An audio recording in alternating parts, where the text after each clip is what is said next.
Hey, it's Rebecca Smith from the KBIA newsroom in Columbia, and it's time for Missouri Health Talks, a project where we listen in on Missourians' conversations about access to health care. This week we hear again from Glen, Moritz, and Tamarr Maclin in Kirksville. Their organization, AM Housing, which is named after and inspired by Glen's son Andrew, who passed away from cancer, is working to open a homeless shelter in town. They said that they have come up against some obstacles while trying to open this shelter, so this week they spoke about how they are working to spread awareness and what they want their shelter to look like once they open their doors. Here's Tamarr. I mean, we've really been hitting these streets hard, trying to get the idea out there and trying to get more people involved and more people on board with this shelter coming into fruition.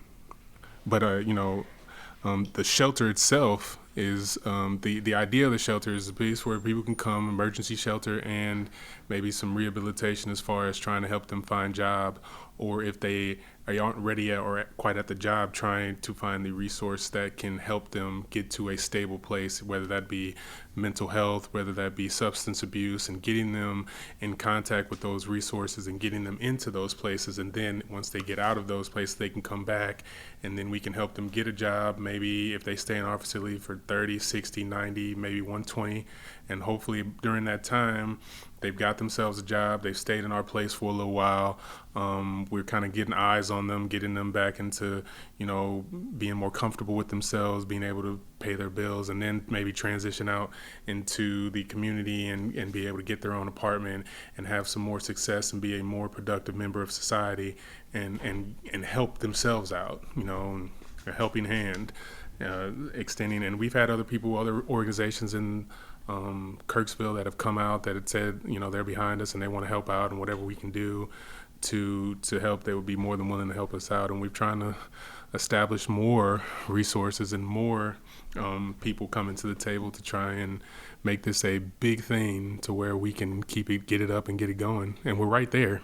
It's all focused around rehabilitation. Mm-hmm. It's not just emergency type housing or a mission oriented, but I'm happy to say that early on in this venture, I visited the Boonville shelter. I think it's been almost a year ago I visited there, and I really, really appreciate and like the model that they have. It seems very, very organized and orderly, where they have separate sections for the men and women, and they have a family area. And yeah, they do give emergency housing, but they're very stringent on requiring folks to get out there and find a job, and then allow them to be housed there for a while longer until they're able to assist with their housing. So that's really exactly the model we want to follow. Yeah, it's a pretty good model, and with that being said, we're just hoping that we're at a pretty interesting point in this whole process where, they're like, if they build it, they will come. That was Tamarr Maclin and Glen Moritz speaking about the homeless shelter they are working to open in Kirksville. That's it for this week's Missouri Health Talks. Tune in next week for more conversations from throughout the state about health and access. I'm Rebecca Smith. Thanks for listening.